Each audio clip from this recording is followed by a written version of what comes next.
اعوذ باللہ من الشیطان الرجیم بسم اللہ الرحمن الرحیم ان اللہ اشتری من المؤمنین انفسهم واموالهم بان لهم الجنہ یقاتلون فی سبیل اللہ فیقتلون ویقتلون وعدا علیہ حقا فی التوراۃ والانجیل والقرآن ومن اوفى بعهده من الله فاستبشروا ببيعكم الذي بايعتم به وذلك هو الفوز العظيم التائبون العابدون الحامدون السائحون الراكعون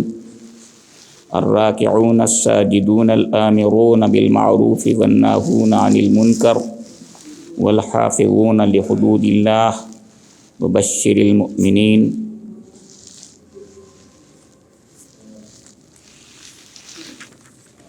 صدق اللہ مولانا العظیم۔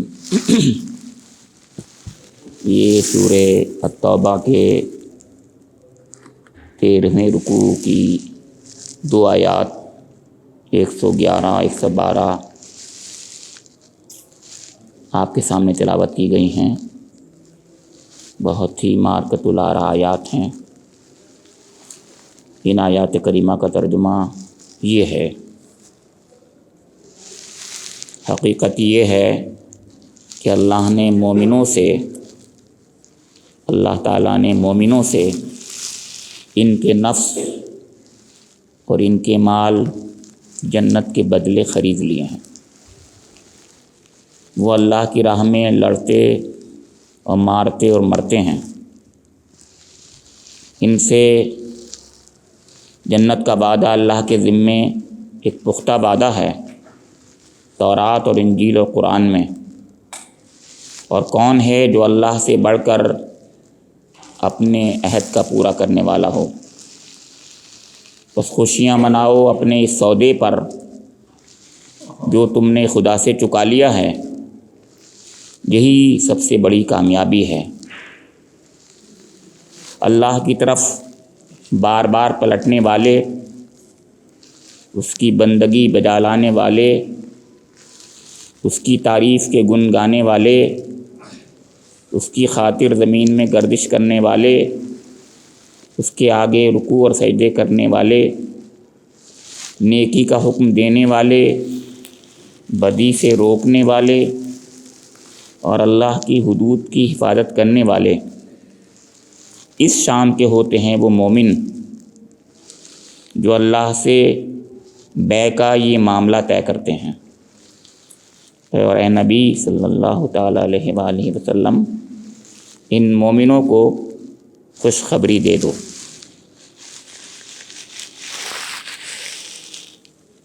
سورہ توبہ کے بارے میں ہم بار بار یہ سن رہے ہیں اور کہہ رہے ہیں کہ یہ ایمان و نفاق کی سورہ ہے۔ اس میں یہ بتایا گیا ہے اور عملاً ایسے حالات پیدا کیے گئے جس زمانے میں یہ سورہ نازل ہو رہی تھی کہ ایمان اور نفاق میں امتیاز ہو سکے۔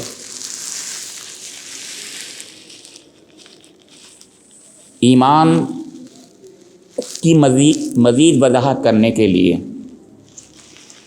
اسلام کی مزید وضاحت کرنے کے لیے کہ اللہ رب کریم اپنے بندوں پر بہت ہی رحیم و کریم ہے، یہ دو آیتیں بھی اس نے نازل فرمائیں جس میں ایمان کو بہت ہی واضح طور سے، بہت جامع انداز میں ایک ڈیلنگ کی شکل میں بتایا ہے کہ یہ ڈیلنگ ہے انسان کی اس کے رب کے ساتھ۔ وہ ڈیلنگ جو ہے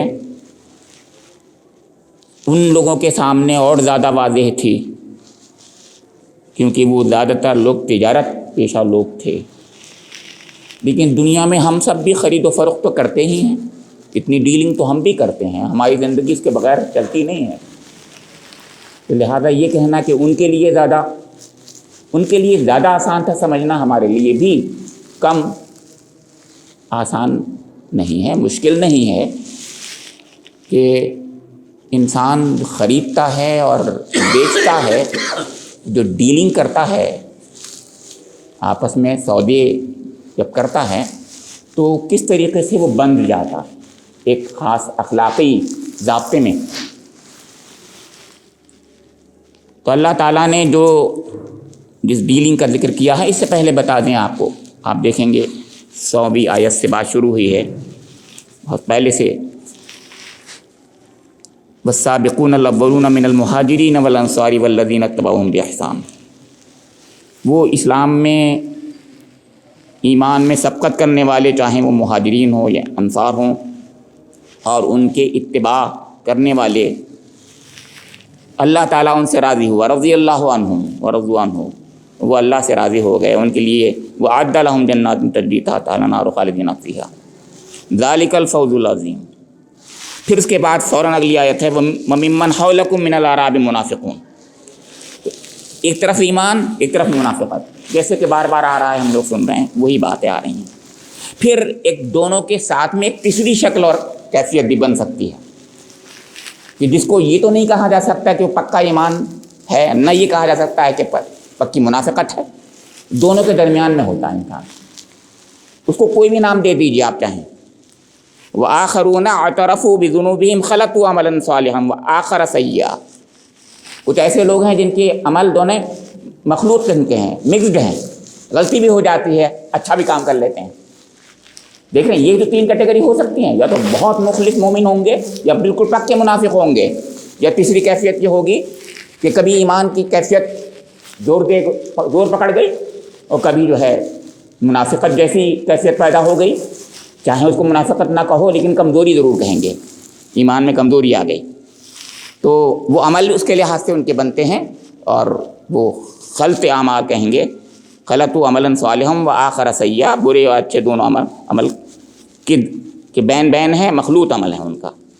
ان کے بارے میں کہا کہ عسى اللہ ان یتوب علیہم ان اللہ غفور الرحیم. اللہ تعالیٰ امید ہے کہ ان کو معاف کر دے گا. اور پھر معاف کرنے کا طریقہ بتا دیا تھا. خذ من اموالہم صدقۃ تطہرہم وتزکیہم. حضور سے کہا آپ ان سے لے لو ان کے مال، ان کو پاک کر دو.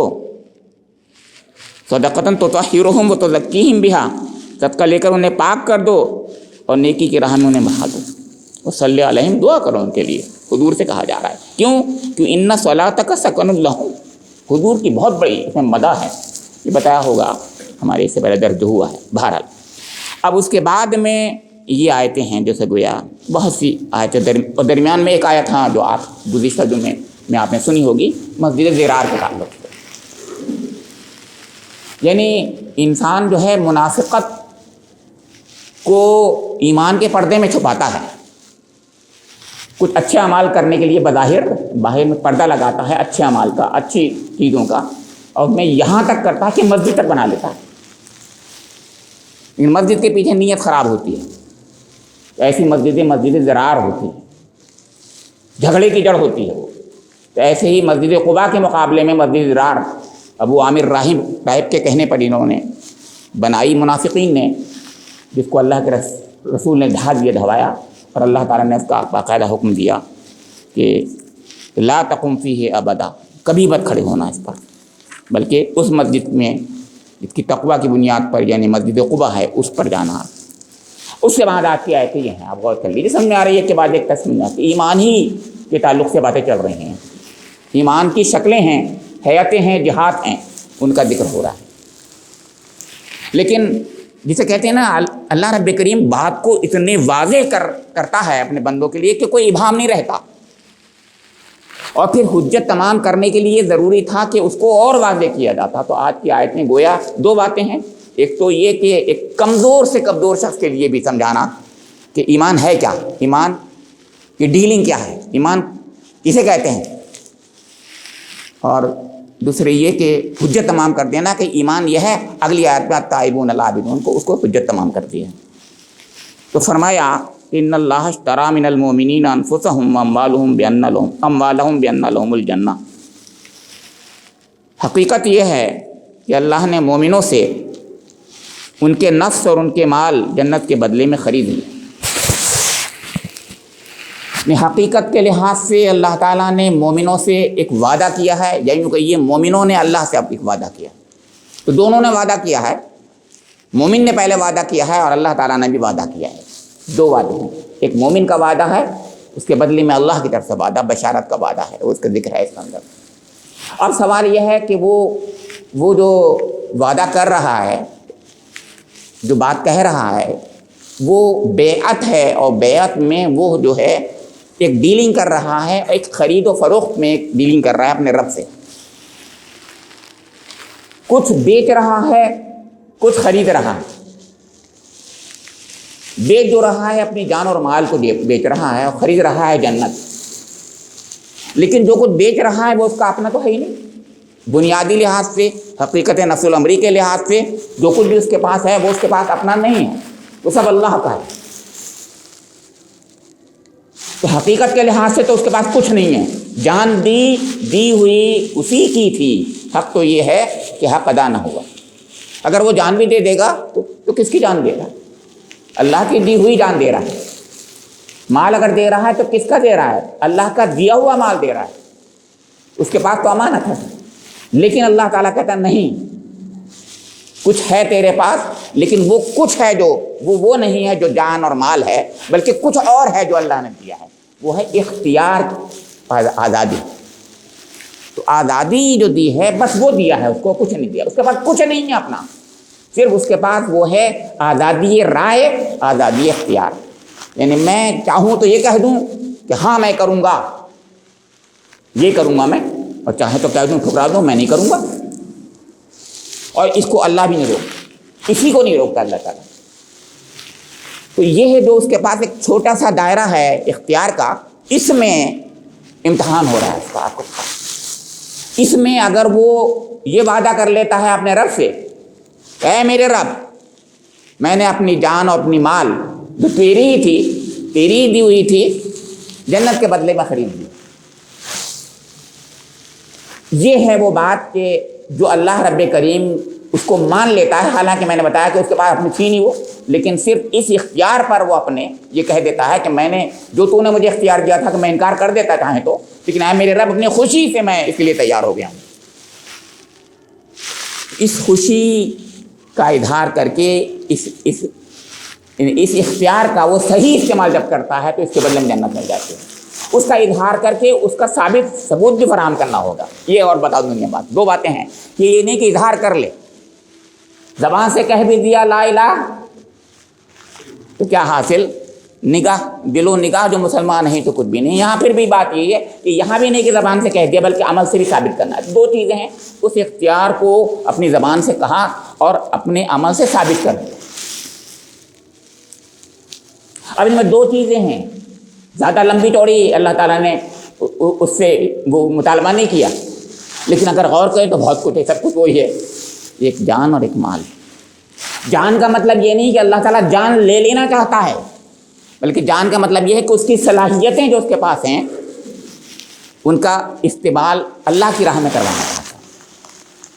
ہاں اگر موقع آئے تو جان بھی دے دینے کا مطالبہ ہے، لیکن وہ 100 میں سے ایک آدھ لوگوں کے لیے اور 1000 وقتوں میں سے ایک وقت کے لیے ہے.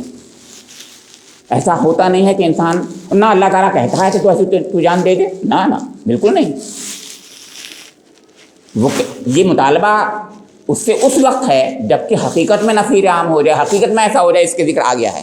ایسا نہیں کہ ہر وقت کہتا ہے، وہ کہتا بھی نہیں ہے کہ تم اپنی جان دے دو، یعنی ایسے ہی دے دو بالکل جا کر کے کھڑے ہو جاؤ اور اکیلے، نہ تمہاری تیاری ہو نہ کچھ، ایسی بھی بات بھی نہیں ہے.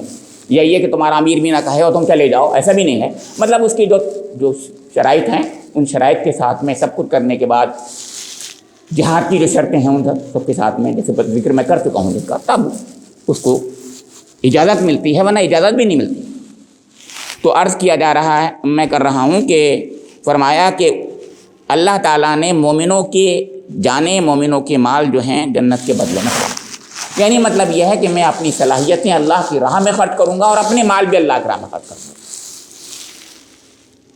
اب یہ اس کے بدلے میں وہ جو لے رہا ہے بظاہر تو چھوٹی سی چیز ہے، لیکن ابدی بادشاہت کو خرید رہا ہے وہ.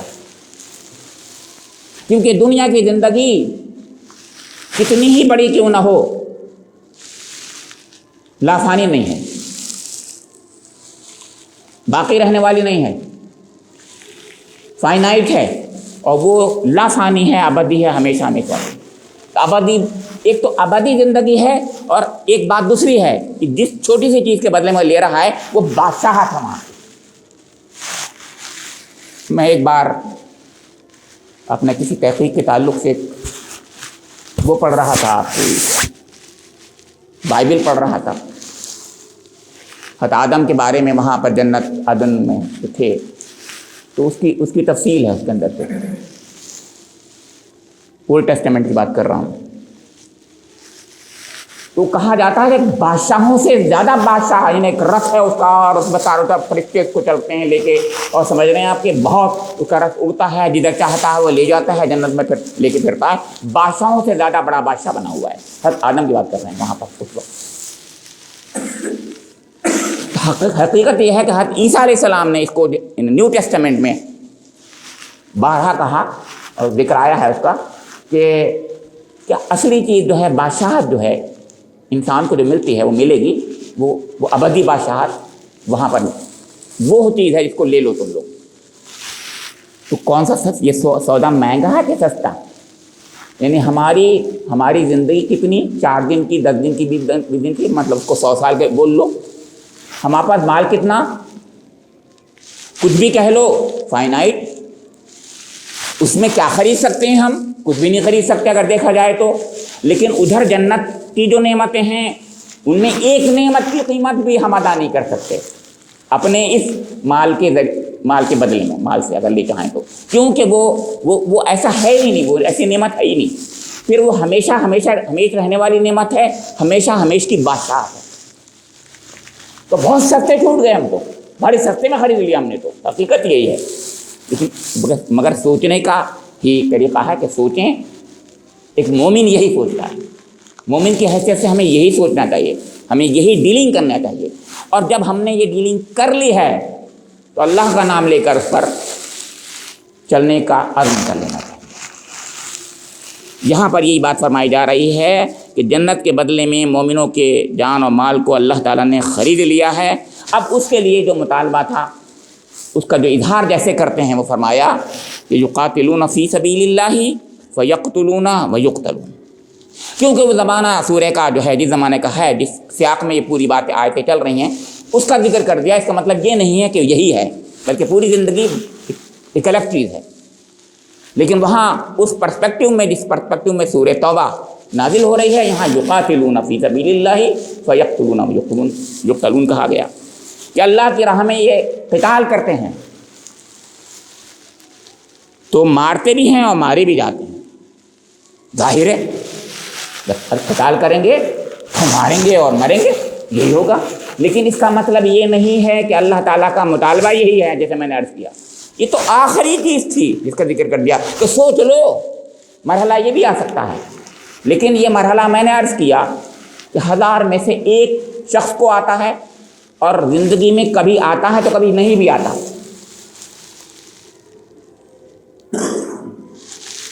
مگر وہ بات یاد دلا دی کہ سوچ لو کہ یہ بھی ہے، پھر تمہارے اس معاہدے میں یہ بات شامل ہے کہ تمہیں جب موقع آئے گا تو اللہ کی راہ میں قتال بھی کرنا ہوگا اللہ کے دشمنوں سے، اور تم مر بھی سکتے ہو اور تم مار بھی سکتے ہو۔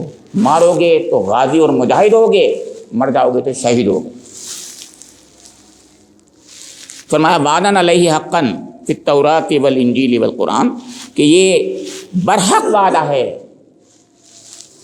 اس کا، اللہ تعالیٰ کا، علیہ حقاً، اور یہ وعدہ توریت میں بھی ہے، انجیل میں بھی ہے، قرآن میں بھی ہے۔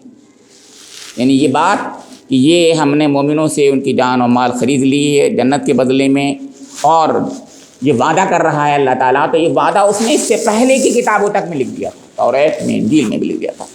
اب مفسرین میں یہ کہتے ہیں کہ یہ وعدہ کیا ان کتابوں میں ہے کہ نہیں ہے؟ بہت سے مفسرین نکالتے ہیں اس کے اندر سے کہ وہ ہے، آج بھی ہے۔ بہت سے کہتے ہیں کہ کیونکہ تحریف ہو گئی ہے، تو اس میں تحریف کی وجہ سے ہمیں سمجھ میں نہیں آ رہا ہے، گول مول انداز میں باتیں ہیں۔ کچھ لوگوں نے یہ کہا کہ ان دنیا ہی میں لے آیا ہے وہ وعدہ، جنت کے وعدہ کو، جیسے یہودی ہیں۔ عیسائیوں نے ابدی بادشاہت کا کہہ کر کے اس کو گول مول کر دیا کہ وہ کیا مطلب ہے اس کا۔ لیکن بہرحال ان کی کتابوں میں، یعنی ان کی کتاب کیا مطلب، اللہ کی کتاب ہے، اللہ کی کتاب میں موجود تھا اس کو توریت انجیل کہتے ہیں ہم لوگ، بلکہ اللہ تعالیٰ نے جس کو توریت انجیل بتایا ہے، اور قرآن میں تو ہے ہی، تو ذکر یہیں آ رہا ہے، بارہا آ رہا ہے۔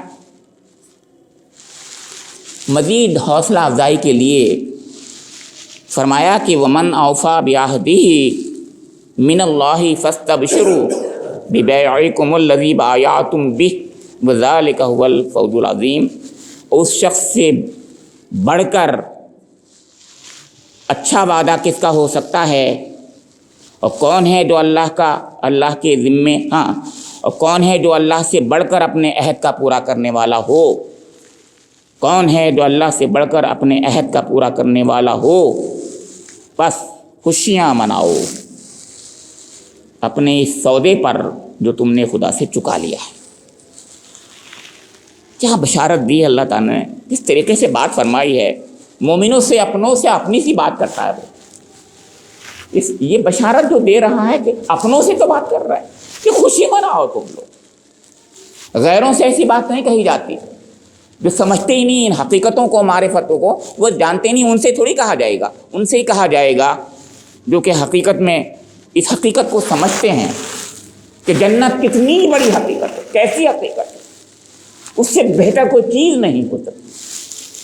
اصلی زندگی یہ دنیا کی کچھ بھی صحیح، وہاں کے ایک جھونکے میں یہ ساری دنیا کی حقیقت ہم بھول جائیں گے، اور وہاں کی جو زندگی حقیقی ہے وہ ہمیشہ ہمیش کی ہے۔ یہاں کی ایک جھونکا جنت کر دیا جائے گا تو وہ بھول جائے گا سب دنیا کی پریشانیوں کو۔ اس کے برخلاف ایک شخص کو جھونکا دیا جائے گا جہنم کا، وہ سب بھول جائے گا دنیا کے ایسوں۔ بہترین کامیابی الفوز العظیم، اس سے پہلے بتا چکا ہوں میں، قرآن میں فوز اور فلاح کے دو لفظ آتے ہیں۔ فلاح جو ہے وہ دنیاوی کامیابی اور اخروی کامیابی دونوں پر مشتمل ہوتا ہے۔ وہ سکسیس جسے ہم دنیا میں کہتے ہیں وہ فلاح اس کے اندر آ جاتا ہے، لیکن فوز نہیں آتا۔ فوز کا تصور ہم نہیں کر سکتے۔ دنیاوی کامیابی جو ہے کتنا ہی بڑی کامیابی کیوں نہ ہو، فوز نہیں ہو سکتی۔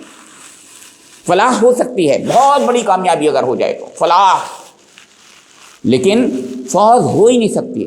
اور فوز کے ساتھ فوز نہیں کہا، فوز العظیم کہا ہے، بڑی کامیابی ہے۔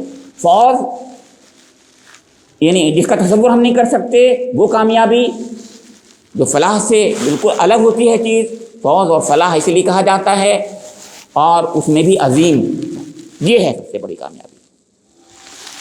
اسی سے ملتی جلتی سورہ صف کی آیت ہے، آپ کو یاد ہوگا، وہاں دوسرے انداز سے اسی آیت کو کہا ہے اللہ تعالیٰ نے، یا ایھا الذین آمنوا ھل ادلکم علی تجارۃ تنجیکم من عذاب علیم، کہ اے مومنو کیا میں تمہیں بتاؤں اس تجارت کو جو تمہیں عذاب علیم سے، دردناک عذاب سے بچا دے۔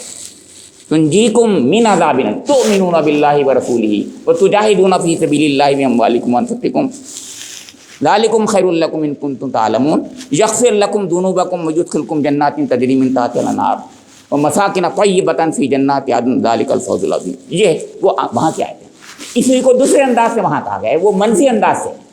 تجارت یہ بھی ہوتی ہے، ڈیلنگ میں خرید و فروخت بھی تجارت ہوتی ہے۔ یہاں خریدنا اور بیچنے کا، یہاں خرید رہا ہے مومن ایک چیز کو، بالکل وہاں تجارت ہے، ایک طرح کی چیز ہے، یہاں خرید رہا ہے چیز کو۔ اب فرمایا کہ جنہوں نے یہ تجارت کر لی، جنہوں نے یہ وعدہ کر لیا، جنہوں نے اپنے رب سے یہ ڈیلنگ کر لی، اب ان کی صفات، ان کے اوصاف ملاحظہ فرمائیں۔ یہ کہا ان کے ذرا غور کریں کہ کیا ہیں۔ فرمائے التائبون، پہلی صفت ان کی یہ ہوگی، کوئی مطلب کہنے کا یہ ہے کہ یہ جو بات تھی کہ وہ ڈیلنگ کرتے ہیں تو اس میں گھبراہٹ ذرا پیدا ہو جاتی ہے تھوڑی سی، کہ بڑا خطرناک معاملہ ہے یہ، تو کیسے ہم کر سکتے ہیں، کیونکہ یقاتلون فی سبیل اللہ فیقتلون ویقتلون بھی تھا، تو بہت گھبراہٹ کی بات تھی کہ نہیں، اب اس میں ذرا جسے کہتے ہیں ہلکے ہلکے، اس میں وہ ایک آسانی فراہم کرنے کے لیے کہ نہیں بہت مشکل کام نہیں ہے، آسان کام بھی ہے، اور ذرا سوچو یہ کرنا ہے تمہیں۔ 10 صفات کا ذکر کر دیا یہاں پر۔ پہلی صفت التائبون، کہ ان بندوں میں، اللہ کے ان بندوں میں جنہوں نے اپنے رب سے ڈیلنگ کی ہے، جنت کے اپنی جان اور مال کو جنت کے بدلے میں خرید لیا ہے، ان میں پہلی صفت، یہ ترتیب بھی ہوتی ہے قرآن کی، ترتیب بہت اہم ہوتی ہے، پہلی صفت ان کے اندر توبہ کی ہے۔ یہ نہیں ہوتا کہ وہ گناہ نہیں کرتے، کیونکہ انسان سے یہ تو ہو ہی نہیں سکتا کہ غلطی نہ کرے سوائے انبیاء کرام کے، وہ معصوم عن الخطا ہوتے ہیں۔ معصوم عن الخطا صرف اللہ کے رسول ہوتے ہیں، ان کے علاوہ ہر بندے سے غلطی ہو سکتی ہے، خطا ہو جاتی ہے، گناہ بھی ہوتے ہیں، سیئات بھی ہوتے ہیں۔ تو لہذا یہ کہنا کہ فلاں تو ولی اللہ ہے، اس سے تو غلطی ہوتی نہیں ہے، غلط بات، چاہے ولی اللہ کیوں نہ ہو، غلطی ہو سکتی ہے۔ وہ غلطی نہیں میں کہہ رہا ہوں، بلکہ گناہ بھی ہو سکتا ہے۔ دیکھیے غلطی تو رسولوں سے بھی ہو جاتی ہے، لیکن گناہ نہیں ہوتا رسولوں سے، دونوں فرق کیجیے گا ذرا، میں اس لیے بتا رہا ہوں آپ کو، ان سے گناہ کبھی نہیں ہوتا سر، معصوم عن الخطا اس لحاظ سے ہوتے ہیں، اللہ تعالیٰ ان سے حفاظت رکھتا ہے اپنے ساتھ۔ بندے سے اس کے علاوہ غیر نبی سے سب کچھ ہو سکتا ہے، مگر اس کی خوبی یہ ہے کہ وہ توبہ کر لیتا ہے۔ توبہ میں 3 چیزیں ہوتی ہیں، بار بار بتائی گئی ہے۔ پہلی ندامت، اے اللہ غلطی ہو گئی، رونے لگا، اے اللہ مجھ سے غلطی ہو گئی، شرمساری۔ دوسری چیز، اے اللہ اب نہیں کروں گا، اب نہیں کروں گا، اے اللہ میں تیری طرف پلٹ آیا۔ تو یہ ندامت توبہ کے معنی ہی پلٹنے کے ہوتے ہیں، پلٹ آیا ہے اے میرے رب، تو اپنی رحمت کا دامن اگر میرے اوپر نہیں ڈالے گا تو میں تو خسارے والا ہوتا ہوں۔ اے اللہ میں شرمندہ ہوں، مجھ سے غلطی ہو گئی، اے اللہ معاف کر دے، اور میں عزم کر رہا ہوں آپ کبھی غلطی نہیں کروں گا۔ تو یہ کئی چیزیں ہوئیں، ندامت بھی ہے، پلٹنا بھی ہے، توبہ میں پلٹنا ہے، رجوع الی اللہ ہے، اور تیسری چیز یہ ہے کہ وہ عزم کرتا ہے، عہد کرتا ہے کہ اب میں ایسی غلطی نہیں کروں گا، اور اپنے رب کی طرف اس کا اور زیادہ قربت پیدا ہو جاتی ہے۔ تو اگر انسان غلطی نہ کرے، معاف کیجیے میں دوسری بات کہہ رہا ہوں، حضور نے فرمائی یہ بات، اس لیے میں کہہ رہا ہوں، تو خطرہ ہے کہ وہ گمراہی میں مبتلا ہو سکتا ہے، کیونکہ کبر پیدا ہو سکتا ہے۔ ارے صاحب اللہ تعالیٰ نے مجھے تو بڑا کرم کیا، میرے ساتھ تو مجھے تو غلطی نہیں ہوتی۔ میاں غلطی ہو جانا یہ بندگی ہے، انسانیت ہے، بندگی انسانیت یہی ہے کہ انسان جو ہے غلطی ہو جائے لیکن معافی مانگ لے، یہ ہے۔ تو شادی شیرازی نے شاید کہا ہے کہ ایدر گہے مادر گہے نومیدی نیست، صدبار اگر توبہ شکستی بابا، کہ یہ وہ در ہے جس میں مایوسی، یعنی وہ نہیں ہے کہ معافی نہ ہو، مایوسی تو ہے ہی نہیں، یہ وہ در ہے، لہذا تجھ سے 100 بار بھی توبہ ٹوٹ جائے گا بعد آ جاتی۔ تو اللہ تعالیٰ نے ان بندوں کو ان کی خوبی یہ بتائی ہے کہ وہ غلطی ہو جانے پر توبہ کر لیتے ہیں، پلٹ آتے ہیں۔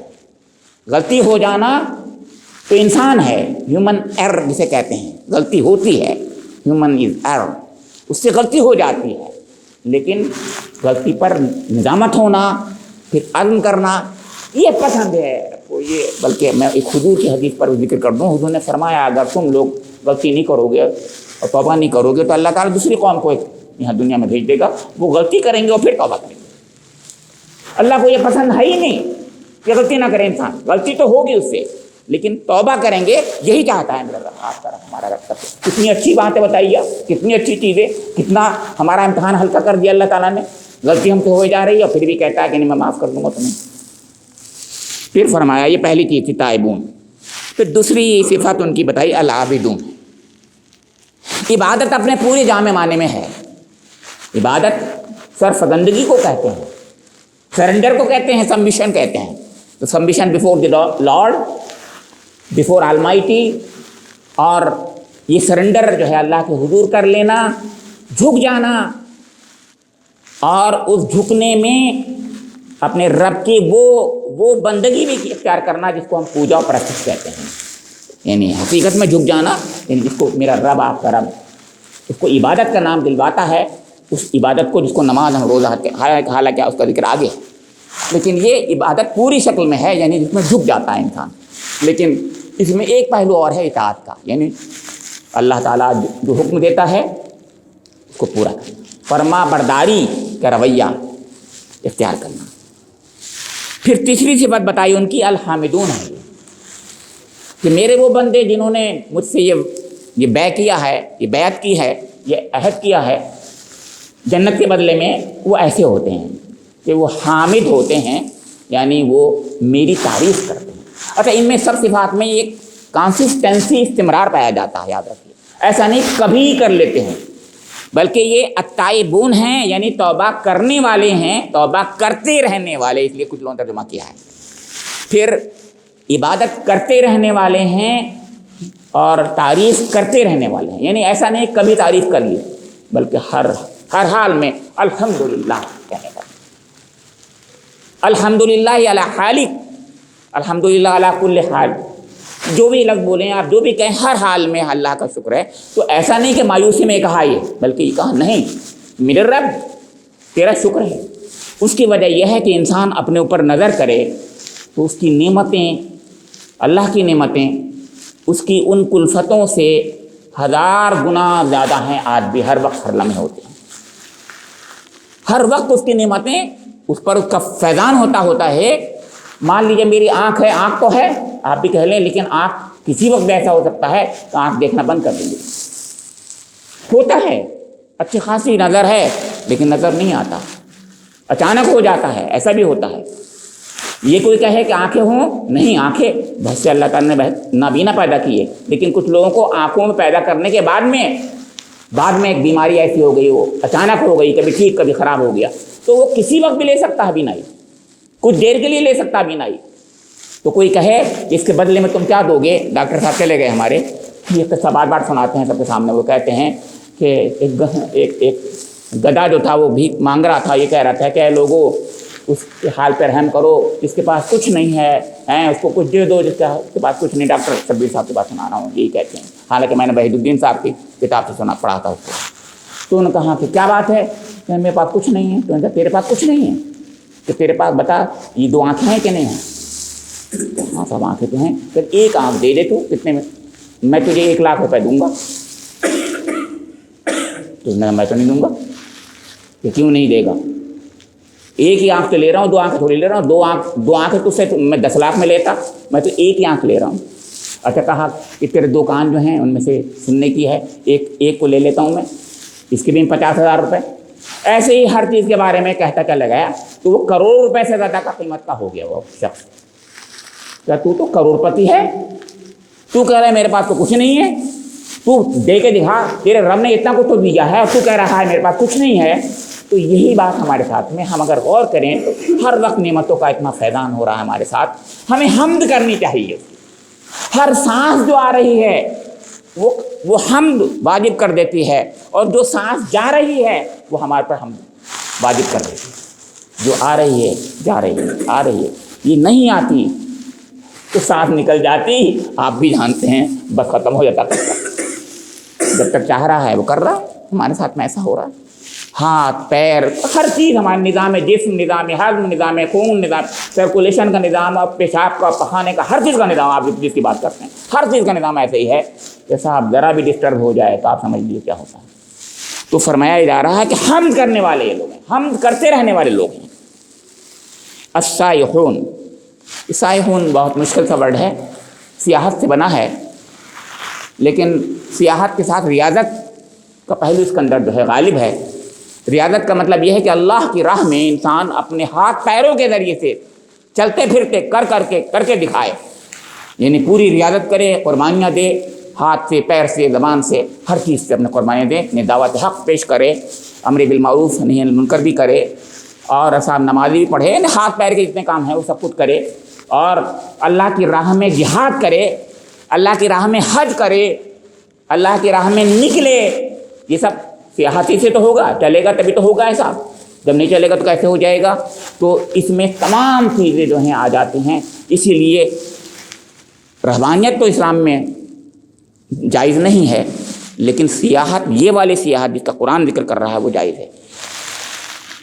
اور اس میں یہ ہے کہ حق کی خاطر، حق کے لیے انسان اپنے گھر سے نکلے، یہی تو بات تھی، نکلے گا ہی نہیں تو کام نہیں بنے گا، گھر سے نکلے اور قربانیاں دے، بیوی بچوں کو چھوڑ دے، اگر مطالبہ ہو تو بیوی بچوں کو چھوڑ دے، تو یہ سیاحت ہے۔ اگر اللہ کا مطالبہ ہے دین حق کی خاطر چھوڑ دے۔ حج میں بھی چھوڑتا ہے کچھ دیر کے لیے، ضرور چھوڑتا ہے، عمرے میں بھی چھوڑتا ہے، نماز میں بھی چھوڑتا ہے جی تھوڑی دیر کے لیے، ایسا نہیں ہے۔ بس یہی تو مطالبے ہیں، چھوٹے چھوٹے ہیں۔ مطلب یہ ہے کہ اللہ کی راہ میں وہ گھر سے نکلے، اللہ کی خاطر نکلے اور کچھ ریاضت کرے، کچھ محنت کرے، اور کچھ لوگوں نے اس کا مطلب صائمون لیا ہے، روزے رکھنے والے ہیں۔ تو اس میں یہ بہت جامع لفظ ہے، اس میں روزہ بھی آتا ہے، اس میں حج بھی آتا ہے، اس میں اعتکاف بھی آتا ہے، اس میں زکوٰۃ۔ اعتکاف اس لیے کہ گھر سے چھوڑ کر کے جہاں پر آپ مسجد میں بیٹھ گیا کر کے سب کو چھوڑ دیا، یہ بھی ایک چیز ہے۔ تو یہ تمام چیزیں جو ہے سیاحت میں آتی ہیں۔ تو یہ لوگ وہ لوگ ہوتے ہیں جو حق کی خاطر، اللہ کی خاطر چھوڑ دیتے ہیں وہ مطالبات جو دنیاوی مطالبات ہیں، جو چھوٹے چھوٹے اوچھے کمزور قسم کے مطالبات ہیں اپنی زندگی کے، اپنے نفس کے، ان مطالبات کو چھوڑ دیتے ہیں۔ وہی مطالبات ہیں مگر ان کو چھوڑ دیتے ہیں اللہ کی خاطر۔ یہ ہے سائے۔ اسی لیے اس زمانے کے لوگ بڑے بڑے اونچے ہوتے تھے۔ الراکعون الساجدون، پہلے تو یہ بات فرمائی گئی تھی کہ عابدون ہیں، تو میں نے بتایا تھا پورا جامع لفظ میں عبادت تھی وہ۔ اب ان میں عام کے بعد خاص کا ذکر آ رہا ہے۔ عام کے بعد خاص کا ذکر قرآن میں آتا ہی ہے، یعنی وہ لوگ اللہ کی راہ میں جو عبادتیں ہیں وہ جنرل ٹرم میں ساری عبادات، اور زندگی جو عبارت ہی ہے پوری عبادت سے، وما خلقت الجن والانس الا لیعبدون سے عبارت تھی، اس کے بعد خاص عبادت یعنی نماز اس کا ذکر ہے، اس میں رکوع و سجود کا ذکر ہے۔ اس میں رکوع اپنا اور سجود الگ الگ انداز میں، یعنی آدمی رکوع کرے، لگے کہ یہ رکوع کرنے والے ہیں۔ میں نے کہا ہر چیز میں استمرار ہے، اس میں سب میں یہ لگا ہوا ہے کہ کنسسٹنسی ہوتی ہے ان کے اندر۔ تو یہ راکعون ہیں، یعنی وہ لوگ ہیں جن کو دنیا والے کہہ سکیں کہ یہ ہیں رکوع کرنے والے اور یہ ہیں سجدہ کرنے والے، یعنی رکوع میں ہے تو رکوع میں کھڑے ہیں۔ لوگ کہہ رہے ہیں کہ ہاں بھائی یہ کرتا ہے رکوع اللہ، مطلب یہ نہیں کہ وہ سوچے کہ مجھے لوگ یہ کہیں نعوذ باللہ، ایسا نہیں ہونا چاہیے، بلکہ دنیا والے حقیقت یہ سمجھیں کہ ہاں حقیقت یہ ہے کہ رکوع کرنے والا تو یہ ہے، یعنی اتنی نمازیں پڑھتا ہے کہ لوگ جب آتے ہیں رکوع میں نظر آتا ہے۔ ایک تو یہ بات ہوئی اس کا مطلب، اور دوسرا یہ ہے کہ وہ رکوع میں لمبا رکوع کرتے ہیں، اللہ کو یاد کرتے ہیں، سبحان ربی العظیم، پوری کی پوری یعنی وجود سے کہتے ہیں کہ سبحان ربی العظیم، سر کے جھکاؤ کے ساتھ وجود سے کہتے ہیں سبحان ربی الاعلیٰ سجدے کے اندر۔ تو سبحان ربی العظیم، سبحان ربی الاعلیٰ اپنے پورے وجود سے بولتے ہوتے ہیں، اس میں ہر چیز کہتی ہوتی ہے ان کی، لگتا ہے کہ ہاں یہ سجدے والے، یہ ہے سجدہ کرنے والے۔ جب سجدے میں چلے جاتے ہیں تو سجدہ ہوتا ہے۔ پھر ان کی انفرادی زندگی کا ذکر تو اب تک تھا، لیکن وہ دوسروں کے لیے بھی کتنے خیر خواہ ہوتے ہیں۔ یہ الامرون بالمعروف ہے والنہون عن المنکر، یہ مطلب ہے بہت۔ ایک مومن جو ہے دوسروں کے لیے بھی تڑپتا ہے اور روتا ہے، دوسروں کی ہدایت کا بھی طلبگار ہوتا ہے، یہ ہے الامرون بالمعروف والنہون عن المنکر۔ مطلب یہ ہے کہ میں صرف اپنے لیے جنت کا خواہاں نہ ہوں، کیونکہ دنیا والے سب جنت والے ہو جائیں، دنیا کے سارے لوگ جنت والے ہو جائیں، اے بھائی تو بھی جنت والا ہو جا۔ الامرون بالمعروف، بھائی تو بھی نماز پڑھ، اپنے رب سے تو بھی جڑ جا، تو بھی جنت والا بن جا۔ میرا دل یہ کہتا ہے کہ تو ہو جا، تو میری اتنی سی بات ضرور مان لے بھائی میرے کہ تو جنت والا بن جا۔ کیوں نہیں مانے گا وہ؟ تو بری بات تھوڑی کہہ دی۔ اور پھر یہ کہ وہ کوئی غلطی کر رہا ہے، تڑپ جائے، گھبرا جائے کہ رے کہ اللہ کی طرف سے اس پر عذاب آ جائے گا، جہنم، اس پر اللہ تعالیٰ کی طرف سے جو ہے غضب اللہ کا اس کو ہو جائے گا، جہنمی ہو جائے گا یہ۔ ارے میرے بھائی، پیارے بھائی، یہ کام مت کر، غلط مت کر، یہ غلطی ہے۔ بہت اچھے انداز سے کہنا ہے وہ بھی، یعنی نہی عن المنکر کا فریضہ بڑا خطرناک، بڑا نازک ہوتا ہے، کیونکہ امر بالمعروف تو بہت آسان ہے، بہت بار میں کہہ چکا ہوں یہ بات۔ نہی عن المنکر بہت مشکل ہے، کیونکہ اس کے اندر لوگوں کے جو دل شکنی کے بڑے خطرے ہیں، لوگوں کی ایگو کو ٹھیک پہنچتی ہے۔ ایگو ہے، تم کون ہو کہنے والے ہم سے، میں کون سا غلط کام کر رہا ہوں، تم نے کیسے کہہ دیا، تم نے کیسے سمجھا، وہ لڑائی پہ آمادہ ہو گیا۔ لیکن ہم بہت پیار سے، محبت سے، ہمدردی سے کہیں کہ میرے پیارے بھائی، مجھے ایسا لگ رہا ہے، ہو سکتا ہے میں غلط ہوں، اگر ایسا ہوا ہے تو بھائی میرے تم اپنے کو بدل لو، اس سے پہلے کہ اللہ تعالیٰ تم کو پکڑ لے۔ اور میں تم سے صرف اس لیے کہہ رہا ہوں کہ اللہ کے حضور میرا عذر کام آ جائے، ورنہ اللہ تعالیٰ مجھے بھی پکڑ لے گا کہ میں نے تم سے نہیں کہا۔ یہ دو باتیں ہوتی ہیں کہ سورہ ہود میں اور سورہ آراف میں اس کا ذکر بھی ہوا ہے کہ وہ اس طریقے سے کہتا ہے کہ اپنی عذر کو کہتا ہے کہ میں اللہ کے حضور پیش کر دوں گا عذر، کم سے کم یہ کہہ دوں گا کہ میں نے دیکھا تھا تو کم سے کم خاموش نہیں رکھا۔ آخری بات غور کیجیے، آخری بات آخری ہی ہے اور سب کی جامع ہے، والحافظون لحدود اللہ، حفاظت کرتے ہیں اللہ کی حدود کی۔ زندگی پوری کی پوری جو ہے ہر وقت اللہ کے چاروں طرف سے کچھ نہ کچھ مطالبات ہیں، اس کو اللہ کی طرف سے کچھ ایسی چیزیں ہیں جن کو روکے گئے ہیں، کسی چیز سے روکا گیا ہے، کسی چیز سے کہا گیا ہے کہ یہ کرو کچھ مت کرو، چاروں طرف سے وہ ایک حصار میں ہے، اللہ کی طرف سے احکام کے حصار میں ہے۔ ان احکام کے حصار میں رہ کر ان کا حفاظت کرنا، اللہ کے سارے حدود کی حفاظت کرنا، احکام کی حفاظت کرنا، کیا کرنا ہے کیا نہیں کرنا ہے تو اس پر اللہ کی طرف سے دعا کرنا، اس کے لیے جو ہے کوشش کرنا، اس کے لیے محنت کرنا ہر طریقے سے، اور اگر جس کو روکا گیا ہے تو اس سے جو ہے رک جانا۔ اللہ کی حدود وراثت کے معاملات ہیں، بہت سمپل سی بات کہہ رہا ہوں، یہ اللہ کی حدود ہیں، قرآن میں کہا ہے ہم اپنی بہنوں کو اپنی بیٹیوں کو حق نہیں دیتے۔ اللہ کی حدود قرآن نے کہا ہے، تلک حدود اللہ فلا، قرآن نے کہا ہے۔ ایسی چھوٹی چھوٹی باتیں میں کہہ رہا ہوں، قرآن میں یہ ساری حدود ہیں۔ قرآن کہتا ہے یہ کرو یہ مت کرو، یہ کرو یہ مت کرو، اس کا حق ہے اس کا حق نہیں ہے، یہ ہے اتنا ہی حق ہے اس کا، ہم کہہ رہے ہیں نہیں اس کا حق زیادہ دوں گا میں تو ہم نے وہ عہد وہ بیع وہ جو معاہدہ تھا وہ نہیں کیا، یہ مطلب ہے۔ تو پھر اس میں حفاظت میں دو لفظ آتے ہیں، حفاظت کے دو معنی میں آتا ہے حفاظت۔ ایک تو حفاظت کہتے ہیں اس چیز کو کہ انسان جو ہے یعنی اس سے محفوظ رہے، خود نہ کرے اور دوسروں کو بھی محفوظ رکھے۔ والحافظون یعنی وہ حفاظت کرتے ہیں اللہ کی حدود کی، یعنی دنیا میں اگر ہو رہا ہے نہیں ہونے دیتے۔ اسے تو کہتے ہیں ہم مسجد کی حفاظت کر رہے ہیں، تو مسجد کی حفاظت کیسے کریں گے بتائیے مجھے؟ ایسے تو کریں گے کہ خدا نہ خواستہ کوئی توڑنے آ جائے مسجد کی، ہم جان دے دیں گے، اگر دے سکتے ہیں تو یہ حفاظت کر رہے ہیں، اسی کا نام حفاظت ہے۔ تو یہ ہے حدود اللہ کی حفاظت کرنا۔ حدود اللہ شاعر اللہ ہیں، اللہ کی شاعر ہے، مسجد بھی اللہ کی شاعر میں سے، آپ کو پتہ ہے بہت سی زندگی کی بہت سی چیزیں، ہر چیز حدود ہے اللہ کی، اور اس میں انسان خود اپنی طرف سے بھی اس کا خیال رکھے، ان کی حفاظت خود کرے۔ جیسے شرمگاہ کی حفاظت کرنا وہ اپنی حفاظت ہے، لیکن میں نے کہا دوسروں کی شرمگاہ کی حفاظت بھی کرنا، بہتان ترازی نہیں کرنا، کسی پر غلط الزام نہیں لگانا، یہ اس کی حفاظت کرنا۔ تو دوسروں کو بھی اس چیز سے روکے اور حفاظت کرے اور اپنی طرف سے۔ یہ فرمایا کہ وہ بشر المومنین، جو ایسے لوگ ہیں جن میں سب یہ صفات پائی جاتی ہیں، اے نبی اکرم آپ ان مومنوں کو بشارت دے دیجیے۔ کون سی بشارت؟ جنت خوشخبری، وہی اس کا ذکر کرو، اور وہ جنت ایسی ہے جس کو ہم تصور نہیں کر سکتے، ایسی ہے کہ میں نے بتایا کہ کتنا ہی ہم سب کچھ دے کر کے بھی اگر اس کو حاصل کر لیں، اگر بہت ہی سستا سودا ہے، اس سے زیادہ سستا سودا ہو نہیں سکتا۔ قرآن نے تو بڑا مشکل لفظ کہا ہے کہ ام حسبتم ان تدخلوا الجنۃ ولما یأتکم مثل الذین خلوا من قبلکم مستهم البأساء والضراء وزلزلوا حتى یقول الرسول والذین آمنوا معه متى نصر اللہ الا ان نصر اللہ قریب۔ کیا تم سمجھتے ہو جنت تمہیں سستی مل جائے گی؟ ابھی تمہارے ساتھ وہ معاملات ہی نہیں ہوئے۔ قرآن میں تو وہ بھی کہا ہے لیکن یہاں نہیں کہا، یہاں نہیں کہا، اور انشاءاللہ ہم سے اتنا سخت مطالبہ نہیں ہے۔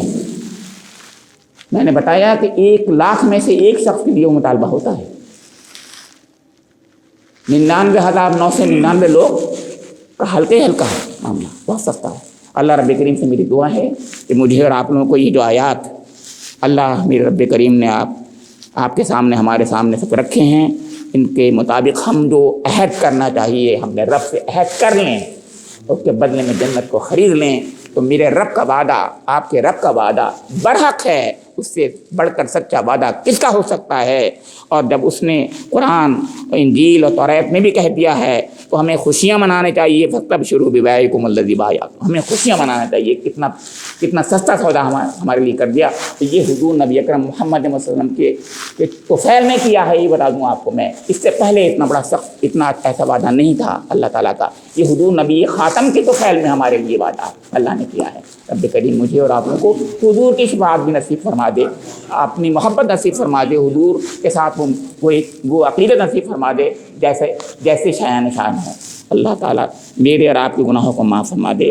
ربنا تقبل منا انک انت السمیع العلیم تب علینا انک انت التواب الرحیم. سبحان ربک رب العزة عما یصفون وسلام علی المرسلین والحمد للہ رب العالمین.